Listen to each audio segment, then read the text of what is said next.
Righto, Star. This one's from Ashley. Let's do it. Which we love. Hey, Rog and Star. I feel like I'm having a mini identity crisis and would love some advice. I'm 15 and all my friends seem to have really strong interests and hobbies while I'm the friend who doesn't really have a thing. I'm not the sporty one, the musical one, the arty one. Do you have any advice for someone trying to try new things? Ashley, 15 is such a difficult age, isn't it? And I think that there is so much pressure to have your entire life figured out at that point. You know, you're kind of getting to the tail end of high school. Everyone's asking you, what do you want to do when you leave school? What do you want to be when you grow up? Like, you are expected to know every single facet of your identity and who you are. And I just think it's not fair. There's too much pressure at that age. Yeah, I'm at 25 now and I have friends, some best friends that are still only just finding their identity and who they really are. And I don't know if it's something that you ever completely figure out. I think that it's always like a process ongoing. But what I will say is I think that you need to just try new things. It doesn't matter what. Try sport out. Might not be for you, but the more things you try, the more doors open. And sport might not be for you, but there might be an element of you like, and then you work on that. Then you try music, and once again, it might not be for you, but there might be one little aspect of it that you like.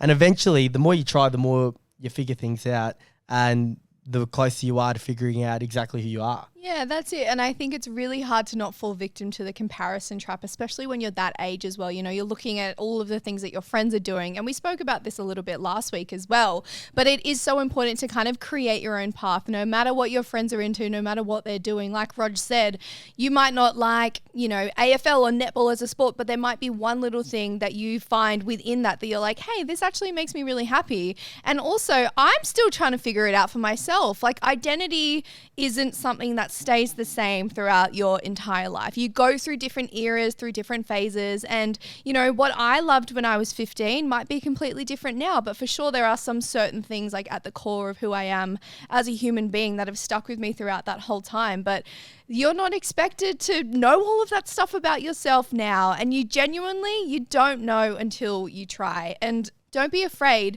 to step outside like the norms of what all of your friends are doing. If one's really into painting and one's really into soccer, like, you don't have to try those things. You can create your own hobby. One of the great sporting and footballing quotes that you hear 100 times a week if you're into your footy is you got to be comfortable being uncomfortable. Yeah. Live in that space. Don't shy away from being uncomfortable, because that's when you find the most out about yourself. If you're always comfortable, you won't find anything out about yourself because you're just doing the same thing.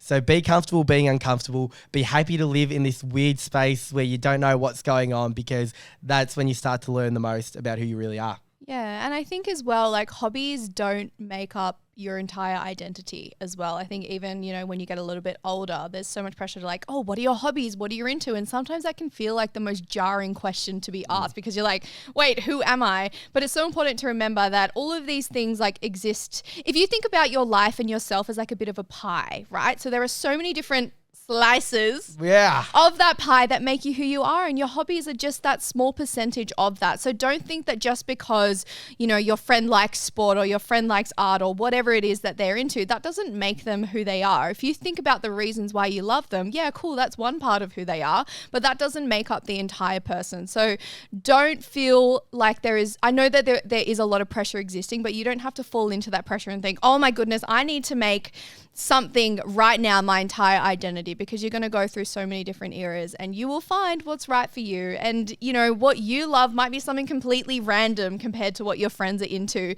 And that's okay, because you know what the best thing is about hobbies is that whatever hobby you're into, you build communities from that as well. And 100%. Maybe it's people that you never would have thought would even be a part of your life before. And I think that in and of itself is so exciting. I like to call it identity capital.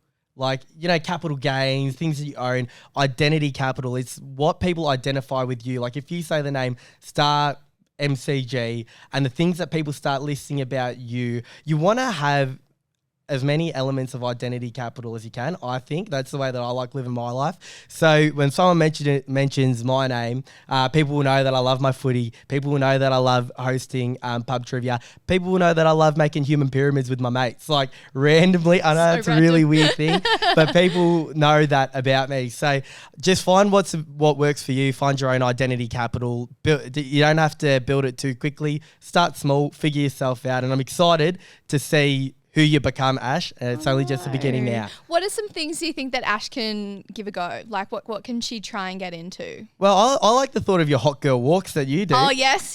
We love them. Just for clarity more than anything. You go on a long walk, and if you're a bit unsure about what you're going to do for your day, a long walk can provide you some clarity, and you can start to figure out where you want to start your day, what you want to do, what you want to get up to. But just what I would say a great starting point is to find a friend that does something that you're perhaps haven't tried before. Go with them. Like, it can be a bit uncomfortable to try something by yourself. Go with them, try whatever they do. You might not like it, but who knows, you might as well. And I'm going to give you an example of like my own personal experience with that, Ash. So a couple of years ago, I met my boyfriend, now boyfriend of many, many years, Matt, and he was really into weight training at the gym. And it was something that I had never done before, but I kind of like observed this community from the outside and thought that looks like something really, really special to be a part of. And mind you, I am like, I love exercising and I feel really grateful that I can do all these things with my body, but I'm not like the strongest gal in the world. Yeah. But you know what? I completely threw myself into this world and into this community, and I loved it so much. And it wasn't because I was the best at what I was doing, I was going to win any awards or any trophies or anything like that. It was just because it made me really happy and it felt really special to be a part of something. So that just shows you that sometimes you thrust yourself into this world where, a couple of years ago you might have heard of that and thought, I would never do that. That's not my vibe, but you don't know until once you're in there, and you never know where taking those little few risks and leaps and stuff will lead you in the future. And sometimes you just have to take a leap and see where you land, Ash. The best example from my life for sure is when all through high school and even the few years after high school, I was as big of a carnivore as you've ever seen. Like, I loved eating meat. I'd have bacon every morning for brekkie, chicken, steaks, lamb cutlets were my favourite food.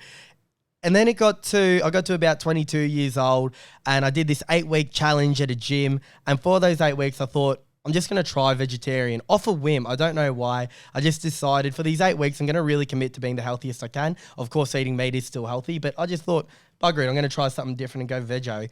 And I fell in love with the lifestyle. And fast forward 3-4 years, I'm still a veggie. And if you had told me that when I was 15, I would have laughed at you. Yeah. Absolutely laughed at you. So it doesn't matter what it is. It doesn't have to be diet or hobby, whatever it is. But if you try something different, you might find something out about yourself. It was really uncomfortable for me, becoming a vegetarian, really hard month. But you get comfortable being uncomfortable, and I found out a bit about myself. Love that. And also, Ash, please keep us updated as well. We want to know kind of what you get into, how you find those little parts of yourself that you maybe haven't unlocked yet. That was really wholesome. Love that. I really enjoyed that chat. Can't wait for next week.